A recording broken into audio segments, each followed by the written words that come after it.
The Russo brothers have confirmed it. Steve Rogers is no longer Captain America, and I couldn't be happier.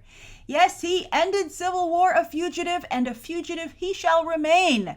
I can't wait to see his new costume, complete with Made in Wakanda tag, because he can't keep fighting in his windbreaker and dad pants. Now, as you might recall, one of my biggest concerns when it came to Captain America Civil War is that there would be no consequences, that Steve's non-apology note would do the trick. But it seems that there are consequences indeed. I love consequences! And that when Steve dropped that shield, he wasn't only doing it out of respect to Howard Stark, and maybe a little respect to Tony Stark, who he just whooped bad, but also because the strings that are attached to the mantle of Captain America had become too much for him to bear. Now, some could argue that Cap is abandoning his country perhaps when it needs him the most, instead of trying to save it. And once again, he's doing it for Bucky, who just never seems to like Steve as much as Steve likes Bucky.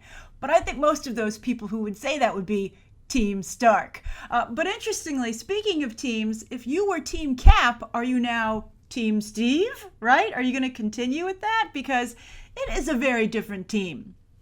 But I think that we can all agree that Steve Rogers is at least acting like a flawed, real human being, which is one of the things that I like the most about Henry Cavill's portrayal of Superman in the theatrical cut of Batman v Superman.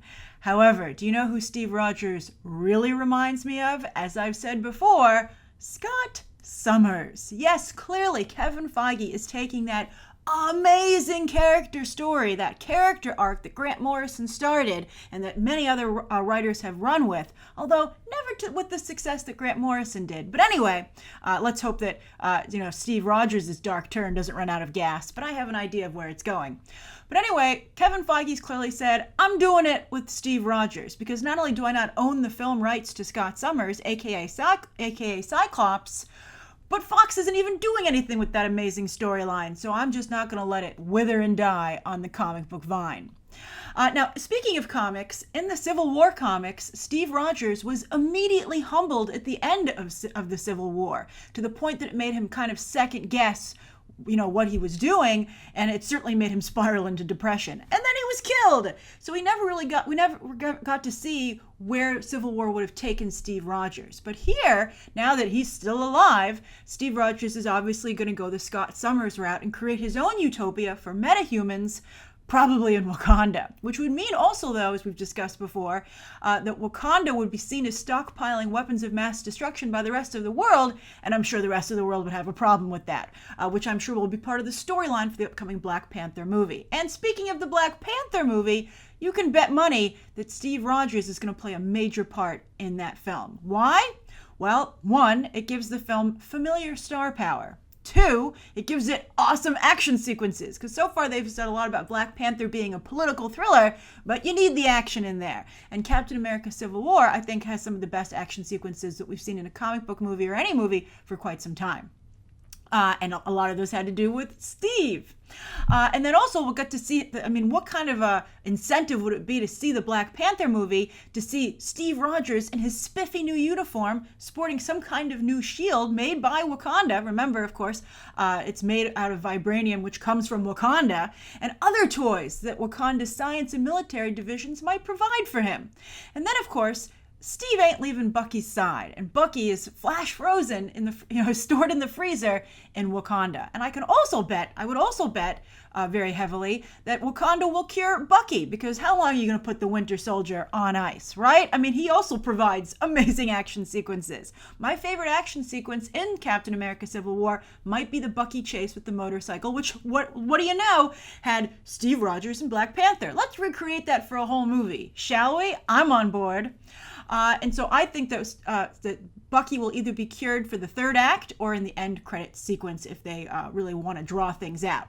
Now, on a side note, something else that potentially should happen in the Black Panther movie is that we need some kind of clarification, or at least movement, on the Steve-Bucky situation, which is tricky. I do not envy Kevin Feige on deciding how this moves forward, because Steve's continued dedication to his friend at tremendous personal cost to his coworkers, and cost to the whole rest of the world, with really nothing in return from Bucky. That relationship, whatever it might be, simply cannot continue. Now, if Steve and Bucky are the Ross and Rachel, Niles and Daphne, or Sam and Diane of the MCU, another problem is that once they do get together, that's the beginning of the end for that piece of entertainment. And I wish I had more current examples for you, but don't you know, the sitcom is dying. I also suspect that in the Black Panther movie, Black Widow will show up. Why? Well, she's got very strong ties with Steve Rogers. She'll probably want to talk to him about what's going on with him, right? She's his psychiatrist on the cheap sometimes. She flirted up a storm with T'Challa in Civil War. And then also T'Challa kind of owes her a major thank you for keeping him from taking out his revenge on the wrong person at the airport. So, although even more hilarious, Black Widow is also rumored to have a cameo in Spider-Man Homecoming, ever the double agent. Now, the big question that remains is what's going to happen going into Infinity War? Will Steve remain a rogue agent throughout the Black Panther film? I believe that he will, because here's what I'm thinking. The only way that all of the governments of the world are going to acquit Steve Rogers for taking Bucky's side over everyone else's, literally everyone else on the face of the earth, is if he sacrifices himself fighting Thanos, right? I can see him getting off that way, because then you'll have your big death of Steve Rogers. It can't be the death of Captain America storyline. Death of Steve Rogers storyline. You can do that in the third Avengers movie. And then you can bring him back for the fourth Avengers movie, whatever it's called, which might be called like the return of Steve Rogers, which I think a lot of people would want to see. And then when he does come back, I bet you he comes back as Captain America. He resumes he takes the mantle back up, but now is a more complex Captain America that reflects what's going on with the United States, both in terms of its societal and political tensions. Ooh. All right, so be sure down below to share your own thoughts on this developing situation. I know a lot of you are strongly Team Cap.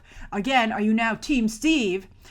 This is very different than what they're doing with him in the comics. But again, speaking of the comics, this is certainly a heck of a lot more interesting than what they are doing with Steve Rogers in the comics. And the Marvel Comics division, even though it's now separate from Marvel Films, should really get on that, especially since they killed the older, well, comics are complicated, but the older, more interesting version of Cyclops anyway, so there's nothing to compete with. But you have to love the complex political situation that exists within Marvel itself. So anyway, that's my thoughts on this new development when it comes to Steve Rogers. I think it's fantastic. I love this kind of stuff, and I'm very, very excited to see where this takes the character and the MCU. And I'm excited to hear your thoughts down below. You can check out some more coverage right now.